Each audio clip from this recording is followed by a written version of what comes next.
Hello, and welcome to English with Zaaf. This is the place where you can improve your English by listening to interesting stories. Please sit back, relax, and listen carefully. I will speak slowly and clearly. Do not worry if you do not understand every word. Just keep listening. Every time you listen, your English becomes a little better. Now, let's begin today's story. The Lost City in the Desert. Many years ago, deep in a vast desert, people spoke about a forgotten city. Some believed it was only a legend. Others believed it was real. The city was said to be hidden beneath the sand for hundreds of years. No one knew its exact location. Many explorers searched for it. None of them returned with proof. One young historian named Adam was fascinated by the story. He loved reading old books. He studied ancient maps. He listened carefully to the stories of old travelers. Most people laughed at him. They said the lost city never existed. But Adam never stopped believing. One day, an old merchant visited his village. The merchant carried a small leather bag. Inside the bag was an old compass. It looked different from every compass Adam had ever seen. The needle moved in strange directions. "This compass belonged to my grandfather,"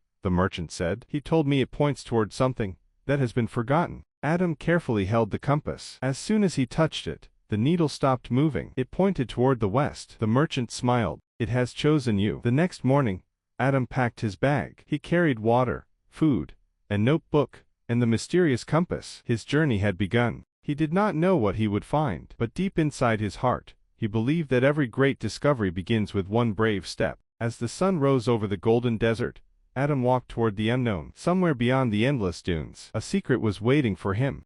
Golden sand. The mysterious compass stayed in his hand. Every few minutes, he looked at it. The needle never changed direction. It always pointed to the west. As the afternoon arrived, Adam noticed something unusual. He saw a group of birds flying in circles. He smiled. "Birds often fly near water," he said quietly. He changed his direction and followed them. After nearly an hour of walking, he discovered a small oasis. Tall palm trees stood beside a clear pool of water. The cool breeze moved gently through the leaves. Adam sat beneath the shade of a palm tree. He drank fresh water. He ate a little bread and some dried dates. For the first time that day, he felt peaceful. While he was resting, an old man arrived on a camel. The old man had a long white beard. His face showed many years of life in the desert. He looked at Adam with kind eyes. "You are not from this desert," the old man said. Adam smiled politely. "No," he replied. "I am searching for the lost city." The old man became silent. For several moments, he did not speak. Then he looked toward the distant mountains. "My grandfather also searched for that city," he said softly. "He believed it was protected by time." Adam listened carefully. "What do you mean?" he asked. The old man smiled. "Some places cannot be found by people who only seek treasure. They reveal themselves only to those who seek knowledge." Adam thought about those words. He had never wanted gold. He had never wanted riches. He only wanted to discover the truth. The old man seemed pleased. He reached into a leather bag hanging from his camel. Slowly, he removed a small stone. The stone was smooth and dark blue. Strange ancient symbols were carved into its surface. "I found this many years ago," the old man said. "It was buried beneath the sand near the Black Hills." Adam carefully examined the stone. He noticed that one of the symbols looked exactly like the symbol on his mysterious compass. His heart began to beat faster.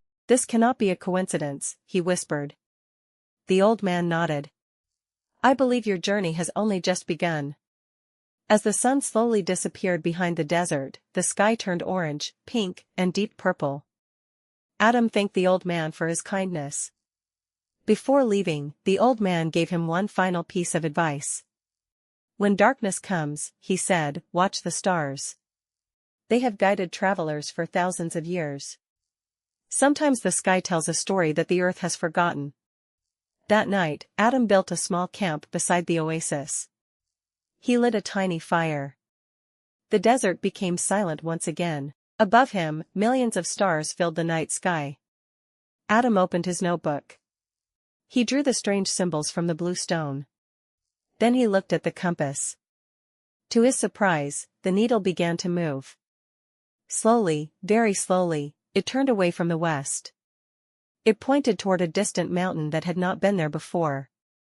Adam stood up in amazement. Was the mountain hidden? The gate was carved directly into the mountain. Two enormous stone lions guarded the entrance. Their faces looked fierce. Ancient writing covered every inch of the gate. Although much of it had been damaged by wind and time, one sentence remained clear. Adam slowly read the ancient words aloud. Only those who seek wisdom may enter. He stood silently. The words echoed in his mind. This was not a place built for treasure hunters. It was built for people who respected knowledge. Adam reached into his bag. He removed the blue stone. As soon as the stone came close to the gate, something incredible happened. A soft blue light appeared. The ancient symbols on the gate began to glow. The ground beneath Adam's feet started to shake. Dust fell from the cliffs. The heavy stone gate slowly moved. For the first time in hundreds of years, the entrance to the lost city was opening. Adam stood completely still. His heart beat faster than ever before. He took one deep breath. Beyond the gate was complete darkness. No one knew what waited inside. Was it a forgotten city? A hidden library? Or a secret that had been protected for thousands of years? Adam tightened his grip on the lantern. He took one careful step forward. Then another. And slowly, he disappeared into the darkness. Adam held the lantern high above his head. The warm light pushed away the darkness. The air inside the ancient passage was cool. It smelled of old stone and dry earth. Every step echoed through the tunnel. The sound bounced from one wall to another. Adam walked slowly. He did not want to miss anything. The walls were covered with beautiful carvings. There were pictures of kings. There were pictures of merchants carrying spices and gold. There were also pictures of farmers, children, and families. This was once a living city, Adam whispered. It was not only a place of rulers. It was a home. After several minutes, the narrow tunnel became wider. At the end of the passage stood a large stone door. The door was decorated with the image of a rising sun. In the center was a small, round opening. Adam looked at the blue stone in his hand. It was exactly the same size. Carefully, he placed the stone into the opening. For a few seconds, nothing happened. Then, a deep rumbling sound filled the tunnel. The heavy stone door slowly opened. Dust filled the air. Light entered through the opening. Adam stepped forward. He could not believe his eyes. Before him stood an entire city. Tall stone buildings reached toward the sky. Wide streets stretched in every direction. Beautiful fountains stood in the middle of large squares. Palm trees still grew beside clear pools of water. The night was calm. The stars shone brightly above the endless desert. Adam could not sleep. His eyes were fixed on the mysterious mountain. Just a few hours earlier, he had been certain that nothing stood there. Now, under the light of the moon, the mountain looked clear and real. He held the strange compass in his hands. The needle remained perfectly still. It pointed directly toward the mountain. Adam whispered to himself, "This is where my journey truly begins." Before sunrise, Adam packed his belongings.